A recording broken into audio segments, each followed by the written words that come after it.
അഭിഷേക് ശർമ്മക്ക് പകരമാണോ ഞാൻ സഞ്ജുവിനെ 11-ൽ തിരികെ കൊണ്ടുവരേണ്ടത്, അതോ തിലക് വർമ്മക്ക് പകരമോ? പ്രീ മാച്ച് പ്രസ് കോൺഫറൻസിൽ ഇത് പറഞ്ഞ ശേഷം സൂര്യകുമാർ യാദവ് ചിരിച്ചു. അതൊരു പരിഹാസച്ചിരിയായിരുന്നു എന്ന വാദമൊന്നുമില്ല. പക്ഷേ അഭിഷേകിനെയും തിലകിനെയും വെട്ടി സഞ്ജു എന്ന ഓപ്ഷനെ കുറിച്ച് നിങ്ങൾ ചിന്തിക്കുകയേ വേണ്ട എന്നാണ് അയാൾ പറഞ്ഞു വെച്ചത്.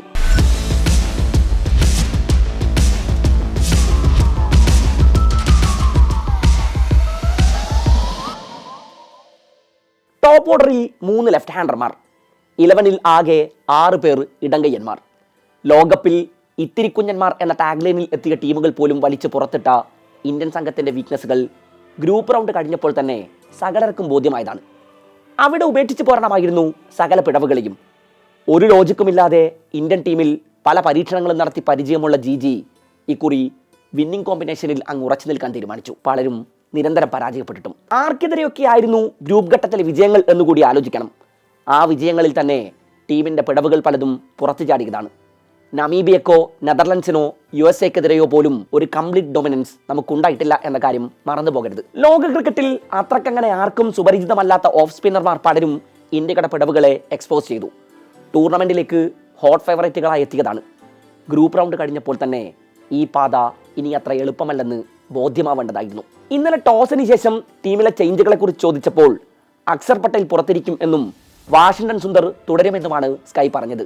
അതായത് ബാറ്റിങ്ങിലും ബോളിങ്ങിലും ഇന്ത്യക്ക് കണ്ണുമടച്ച് വിശ്വസിക്കാനാകുന്ന വൈസ് ക്യാപ്റ്റനെ, കഴിഞ്ഞ ലോകകപ്പ് ഫൈനലിലടക്കം ക്രൂഷ്യൽ ഘട്ടത്തിൽ നിർണായക സംഭാവനകൾ നൽകിയ ഒരാളെ ഒരിക്കൽ കൂടി പുറത്തിരുത്തുന്നു. അതൊരു ടാക്ടിക്കൽ ഡിസിഷനാണ് എന്നായിരുന്നു സൂര്യയുടെ വിശദീകരണം. എന്താണ് അതുകൊണ്ട് ഉദ്ദേശിക്കുന്നത്?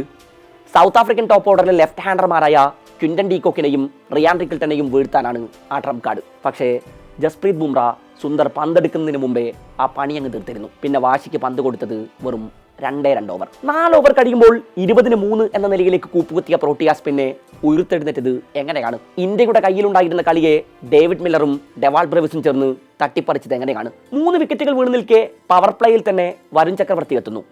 സമീപകാലത്ത് ദക്ഷിണാഫ്രിക്കയ്ക്കെതിരെ ഇത്രയും മികച്ച റെക്കോർഡുകളുള്ളൊരു സ്പിന്നറില്ല. T20-യിൽ 9 മത്സരങ്ങളിൽ 23 വിക്കറ്റുകളാണ് വരുണിൻ്റെ പേരിലുള്ളത്. പോയ വർഷം അയാൾ പലവരു പ്രോട്ടിയാസിനെ കറക്കി വിട്ടുന്നത് കണ്ടിട്ടുണ്ട് നമ്മൾ. എന്നാൽ ഇക്കുറി ഡേവിഡ് മില്ലറുടെ കയ്യിൽ മറ്റു ചില പ്ലാനുകൾ ഉണ്ടായിരുന്നു.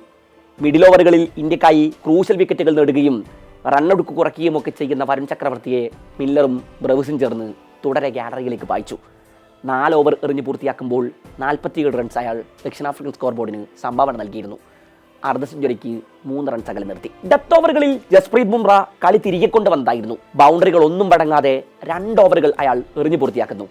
മത്സരത്തിലാകെ ഒരൊറ്റ ബൗണ്ടറിയാണ് അയാൾ വഴങ്ങിയത് എന്ന കാര്യം മറന്നുപോകരുത്. എന്നാൽ അവസാന ഓവർ എറിയാനെത്തിയ ഹാർദിക് പാണ്ഡ്യ 2 സിക്സും 1 4ഉം സഹിതം 20 റൺസ് വിട്ട് നൽകി കാര്യങ്ങളൊക്കെ ശുഭകരമായി അവസാനിപ്പിച്ചു. എന്നിട്ടും 200 കടന്നിട്ടില്ല പ്രോട്ടിയാസ്. ഇന്ത്യക്കെതിരെ 300 റൺസ് വിജയലക്ഷ്യം ഉയർത്തിയാൽ പോലും പോരാതെ വരുമെന്ന് ദിവസങ്ങൾക്ക് മുമ്പ് പറഞ്ഞത് കിവീസ് നായകൻ മിച്ചൽ സാൻഡറാണ്. T20 പരമ്പരയിലെ 2ാം മത്സരത്തിൽ 208 റൺസ് ഇന്ത്യ ചേസ് ചെയ്തത് 28 പന്ത് ബാക്കി നിൽക്കുകയാണ്. ഓപ്പണർമാരായ അഭിഷേകും സഞ്ജുവും ആദ്യ 2 ഓവറിൽ വീണുപോയതിനു ശേഷമായിരുന്നു ആ വിജയം.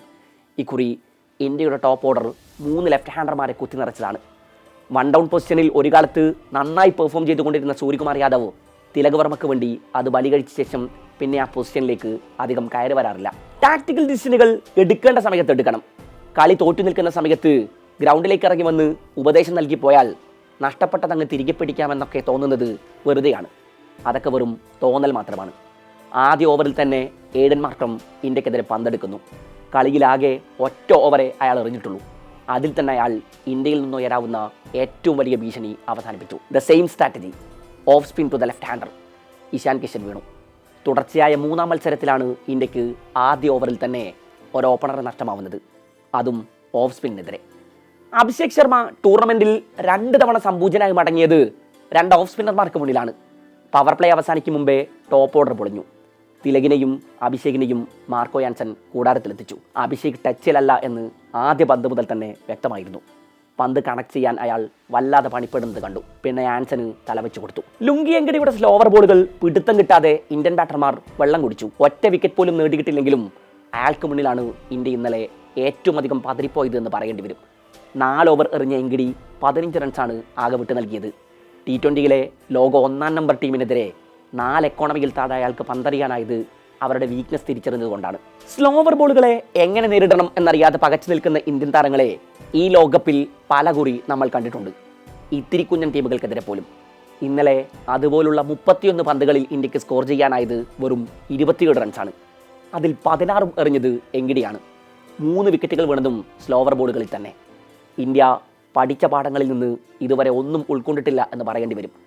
അസാധ്യമെന്ന് തോന്നുന്ന പലതും മൈതാനത്ത് സാധ്യമാക്കാറുള്ള റിങ്കു സിംഗ് അവശ്യഘട്ടങ്ങളിലൊക്കെ പരാജയപ്പെടുന്നു. ഫീൽഡിൽ അയാളുടെ പ്രകടനങ്ങൾ മികച്ചതാണെങ്കിലും ആ പേര് പറഞ്ഞിനിയും എത്ര അവസരങ്ങൾ കൊടുക്കണം? തിലക് വർമ്മ തൻ്റെ സെൻസിബിൾ ഇന്നിങ്സുകൾ തുടരുന്നു. ഇതൊക്കെ സംഭവിക്കുമ്പോൾ സഞ്ജു സാംസൺ ബെഞ്ചിൽ നിസ്സഹായനായിരിപ്പുണ്ട്. നിരന്തരം വീഴുമ്പോൾ പുറത്തിരിക്കേണ്ടി വരുമെന്നതൊക്കെ ശരി തന്നെ. നിരന്തരം വീണു പോകുന്ന പലർക്കും ലഭിക്കുന്ന പരിഗണന അയാൾക്ക് ലഭിക്കാറുണ്ടോ എന്ന ചോദ്യം അവശേഷിക്കുന്നുണ്ട്. സൗത്ത് ആഫ്രിക്കെതിരെ മികച്ച റെക്കോർഡുകളുള്ള സഞ്ജുവിനെ തിരികെ കൊണ്ടുവരുമോ എന്നാണ് മാധ്യമപ്രവർത്തകർ സ്കൈയോട് ചോദിച്ചത്. തിലകിനും അഭിഷേകിനും പകരമാണോ സഞ്ജുവിനെ തിരികെ കൊണ്ടുവരേണ്ടത് എന്ന് ചോദിച്ച ശേഷം അയാളുടെ മുഖത്ത് വിടർന്ന ആ ചിരി ഇന്നലെ കളിക്ക് ശേഷം ആരും കണ്ടില്ല. റയാൻ ടെൻഡോഷറ്റിന് കാര്യങ്ങളുടെ കിടപ്പുവശം ഏറെക്കുറെ ബോധ്യമായിട്ടുണ്ട്. കളിച്ച 5-ൽ 4 മത്സരങ്ങളിലും എതിരാളികൾ പവർ പ്ലേയിൽ തന്നെ ഞങ്ങൾക്ക് ഓഫ് സ്പിൻ കടിയൊരുക്കിയിട്ടുണ്ട്. അതും ആദ്യ ഓവറിൽ തന്നെ. വിക്കറ്റുകൾ നേടി അവർ തങ്ങളുടെ സ്ട്രാറ്റജികൾ ശരിയാണെന്ന് തെളിയിച്ചു. 2 ഓപ്ഷനുകൾ ഞങ്ങൾക്ക് മുന്നിൽ ഇപ്പോൾ ഉണ്ട്. ഒന്നുകിൽ ഇതേ ടീമിൽ തന്നെ ഉറച്ചു നിൽക്കാം, അല്ലെങ്കിൽ റൈറ്റ് ഹാൻഡറായ സഞ്ജുവിനെ ടോപ്പ് ഓർഡറിലേക്ക് തിരികെ കൊണ്ടുവരാം. ചർച്ചകൾ നടക്കുന്നു. ഇന്ത്യൻ അസിസ്റ്റന്റ് കോച്ച് പറഞ്ഞു നിർത്തി. ഇനിയിപ്പോൾ വിന്നിംഗ് കോമ്പിനേഷൻ എന്നൊരു ന്യായം പറയാനില്ലല്ലോ. സിംബാബ്വേയും വിൻഡീസും നിലവിലെ സാഹചര്യത്തിൽ ചെറിയ കടമ്പകളല്ല. പിഴവുകൾ അടക്കട്ടെ, ടീം ഇന്ത്യ തിരിച്ചു വരട്ടെ.